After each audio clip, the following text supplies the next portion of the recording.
Hello friends, देव studies से मैं पूनम कुमारी आपका बहुत बहुत स्वागत करती हूँ।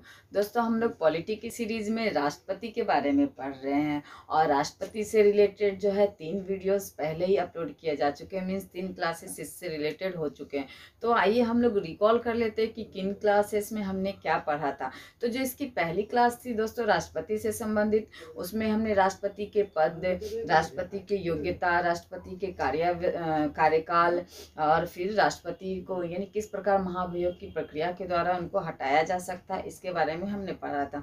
फिर राष्ट्रपति की दूसरी जो क्लास थी दोस्तों, उसमें हमने राष्ट्रपति के निर्वाचन की विधि और निर्वाचक मंडल, इन दोनों के बारे में हमने जाना था। इसकी तीसरी जो क्लास थी दोस्तों राष्ट्रपति से संबंधित, तो तीसरी क्लास में हमने क्या देखा था कि जो शक्तियां दी गई है राष्ट्रपति की, उसमें हमने राष्ट्रपति के कार्यपालिका शक्ति यानी तीसरी क्लास में हमने देखा था।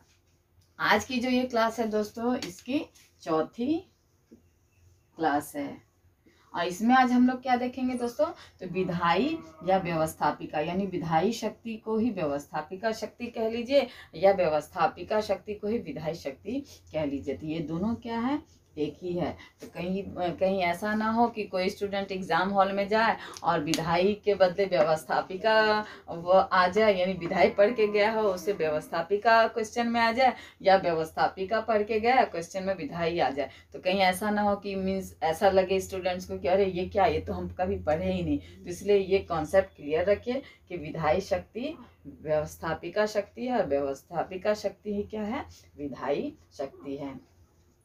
तो आज जो है इस क्लास में हम लोग मूल रूप से क्या पढ़ेंगे दोस्तों, विधायी या व्यवस्थापिका शक्ति के बारे में पढ़ेंगे।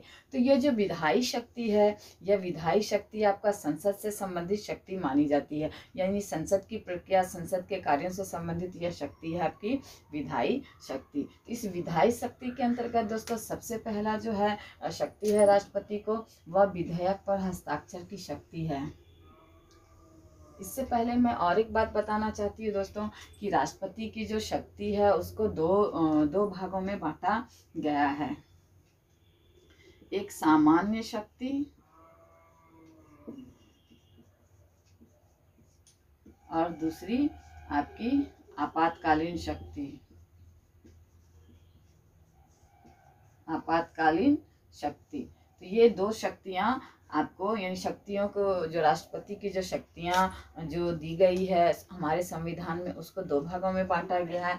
एक सामान्य शक्ति, एक आपातकालीन शक्ति। तो सामान्य शक्ति के अंतर्गत दोस्तों आपकी कार्यपालिका शक्ति, विधायिका शक्ति यानी जो विधायी शक्ति है, उसके बाद वित्तीय शक्ति और न्यायिक शक्ति, ये 4 जो शक्तियां हैं यह आपकी सामान्य शक्तियों के अंतर्गत आती। तो अभी जो हम लोग ये विधायी शक्ति पढ़ रहे हैं, तो यह भी क्या है दोस्तों, सामान्य शक्ति के अंतर्गत आती है। तो यह भी याद रखिए क्योंकि इससे जोड़ करके भी प्रश्न पूछा जाता है। तो सबसे पहली जो विधायी शक्ति है, हमने क्या देखा दोस्तों, विधेयक पर हस्ताक्षर।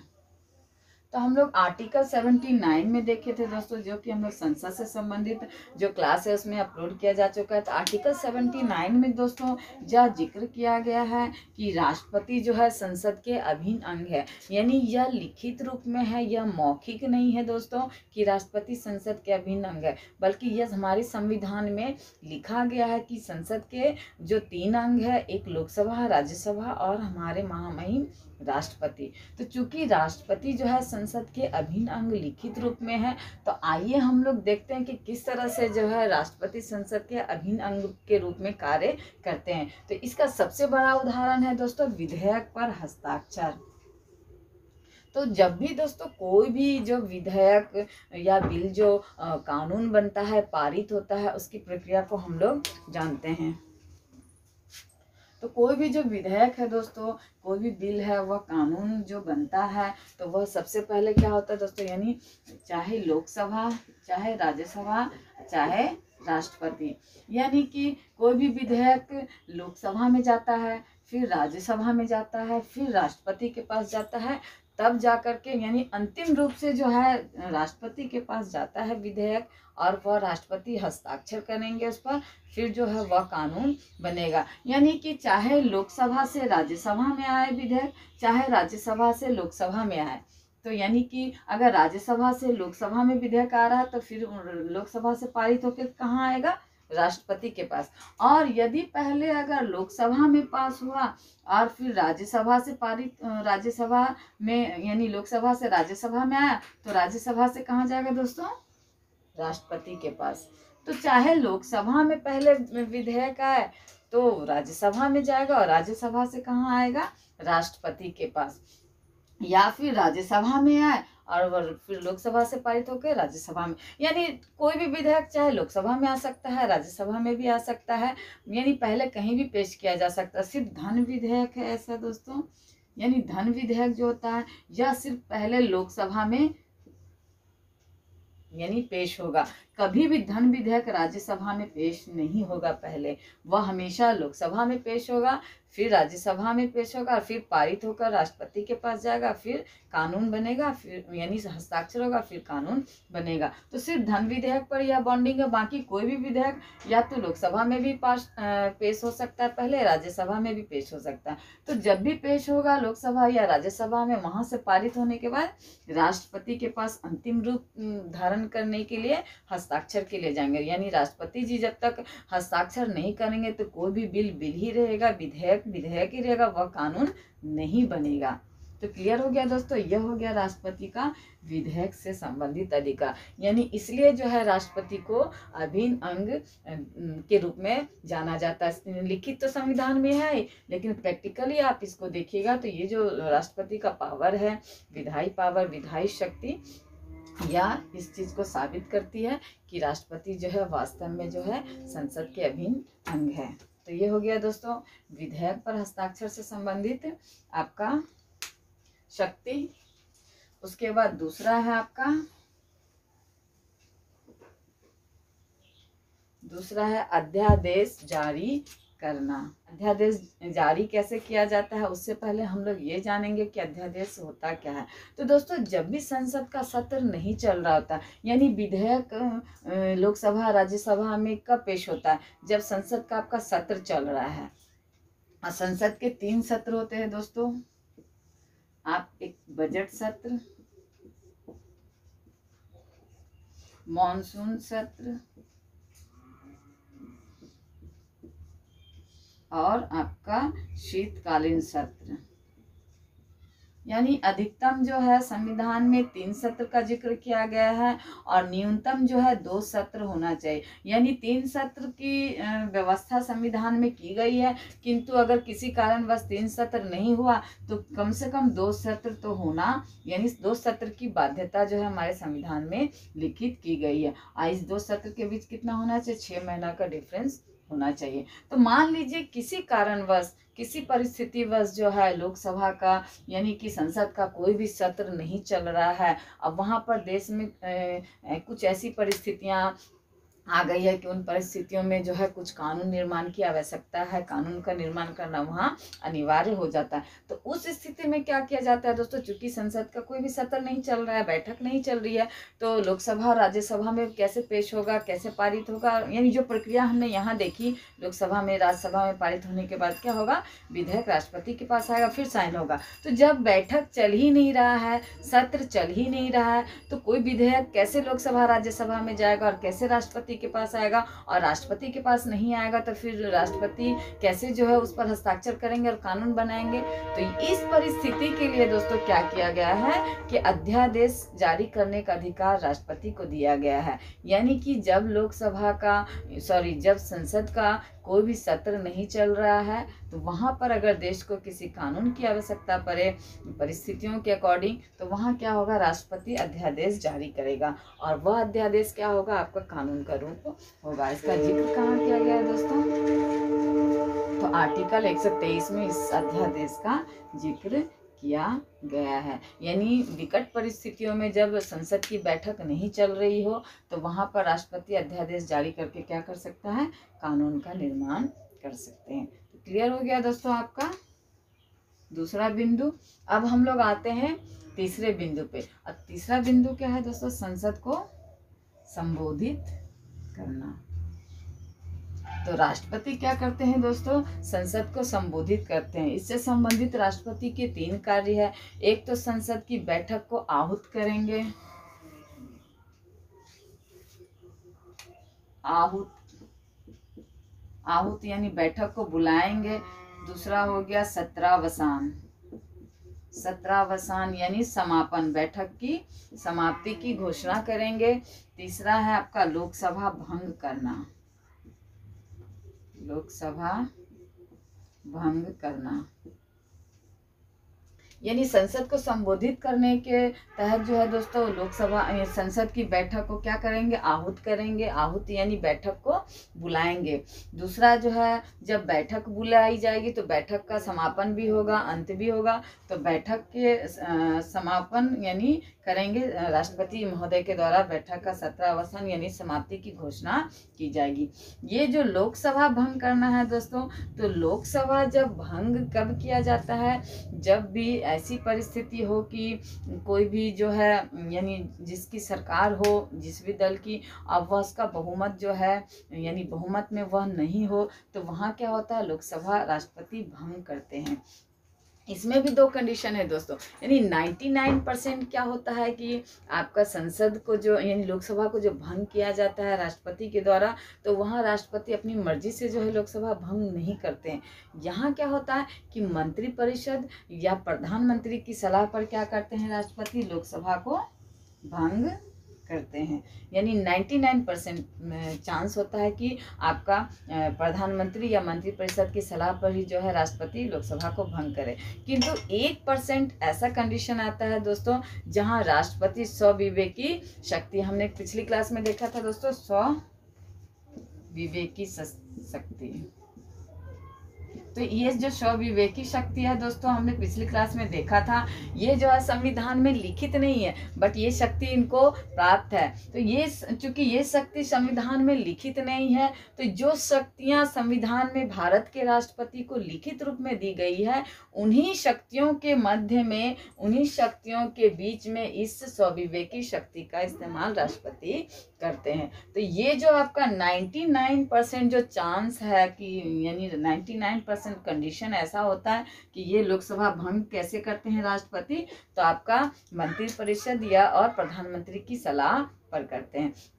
किंतु 1% ऐसा चांस होता है दोस्तों, जब मान लीजिए कि अभी मान लीजिए बीजेपी की सरकार चल रही है और बीजेपी की सरकार मान लीजिए किसी कारणवश बहुमत खो देती है अपना, तो उसके एक टाइम दिया जाता है कि आप बहुमत साबित कीजिए। और इन केस वह यानी बीजेपी की सरकार उस टाइम पीरियड में, मान लीजिए उसको जो है आज है आपका 12 तारीख और उसको है 20 तारीख का टाइम दिया गया है, और 20 तारीख तक क्या हुआ, बीजेपी जो अपना बहुमत साबित नहीं कर पाई। ये टाइम पीरियड उसको दिया गया, इस टाइम पीरियड के तहत क्या हुआ, बीजेपी की सरकार अपना बहुमत साबित नहीं कर पाई। तो यहाँ पर क्या करेंगे राष्ट्रपति, मान लीजिए कि बीजेपी की सरकार बहुमत साबित नहीं कर पाई और बीजेपी की सरकार यानी मोदी जी और मोदी जी का मंत्रिमंडल राष्ट्रपति रामनाथ कोविंद जी को ये कहे कि आप जो है लोकसभा को भंग कर दीजिए। तो यहाँ पे राष्ट्रपति क्या कर सकते हैं दोस्तों कि यहाँ राष्ट्रपति जो है लोकसभा यानी यहाँ राष्ट्रपति स्वविवेकी शक्ति का अपना इस्तेमाल कर सकते हैं। वह जो है चूंकि यहाँ पर बहुमत तो सरकार खो चुकी है, मंत्रिमंडल या मंत्रिपरिषद या प्रधानमंत्री की सरकार क्या है, बहुमत खो चुकी है। उनको जो चांस दिया गया था साबित करने के लिए, बहुमत सिद्ध करने के लिए, वह भी खो चुके हैं। तो यहाँ पर जो राष्ट्रपति क्या है, आपको बीजेपी की बात यानी मंत्रिपरिषद की बात मानने के लिए बाध्य नहीं है। तो यहाँ पर क्या कर सकते हैं दोस्तों कि राष्ट्रपति जो है अपना स्वविवेकी शक्ति का यानी इस शक्ति का वह इस्तेमाल कर सकते हैं और वह विपक्षी जो दल होते हैं उसको भी आमंत्रित कर सकते हैं सरकार बनाने के लिए। तो बिना लोकसभा भंग हुए क्या हो जाएगा दोस्तों, सरकार आपका बन जाएगा, दूसरी सरकार यानी बना सकते हैं राष्ट्रपति आमंत्रित करके यानी विपक्षी दल को। तो ये यहाँ पर स्वविवेकी शक्ति का इस्तेमाल राष्ट्रपति कर सकते हैं। तो इसके चांसेस बहुत कम होते हैं दोस्तों। ज़्यादातर क्या होता है कि आपका जब भी लोकसभा भंग होगा तो मंत्रिमंडल या फिर प्रधानमंत्री की सिफारिश पर ही होगा। तो ये हो गया दोस्तों आपका संसद को संबोधित करने। इसके अंतर्गत दोस्तों और एक शक्ति होता है, एक कार्य होता है अभिभाषण। अब आप लोग सोचेंगे कि अभिभाषण क्या होता है। दोस्तों हम लोग तो भाषण सुने हैं, अभिभाषण का क्या अर्थ होता है। तो दोस्तों भाषण और अभिभाषण दोनों अलग अलग चीज़ें हैं। तो सबसे पहले हम लोग जानते हैं कि अभिभाषण होता क्या है। तो भाषण तो ये होता है दोस्तों कि जो मान लीजिए हमने खुद लिखा, अब वो हमने मंच पर, स्टेज पर या जहाँ पर भी हमें वह प्रस्तुत करना है तो हमने खुद उसकी प्रस्तुति की है। अभिभाषण क्या होता है दोस्तों, किसी अन्य व्यक्ति के द्वारा लिखा गया है और किसी अन्य व्यक्ति के द्वारा वह पढ़ा गया है, तो ये हो गया अभिभाषण।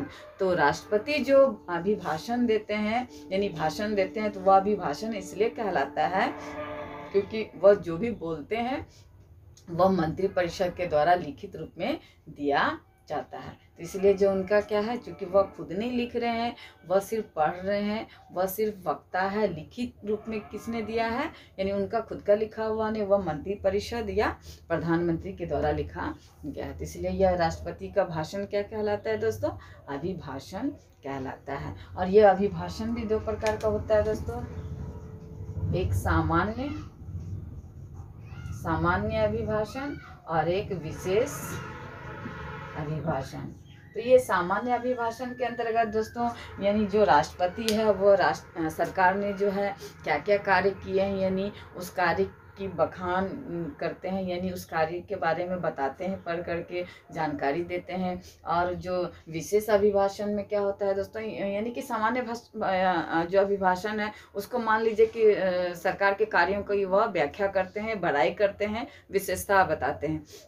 विशेष अभिभाषण में क्या होता है कि सरकार आने वाले समय में, यानी जो कार्य अभी नहीं हुआ है, जो वक्त अभी आने वाला है, उस वक्त में सरकार की क्या कार्य नीति है, सरकार क्या कार्य करना चाहती है, क्या कार्य कर सकती है, उसके बारे में बताते हैं। तो ये हो गया सामान्य अभिभाषण और विशेष अभिभाषण। तो इस संसद को संबोधित करने के क्रम में ये 3-4 कार्य जो है राष्ट्रपति करते हैं। आहूत करते हैं यानी संसद की बैठक को सत्रावसान भी करते हैं, यानी समाप्त की घोषणा करते हैं, लोकसभा को भंग करते हैं और आपका अभिभाषण देते हैं।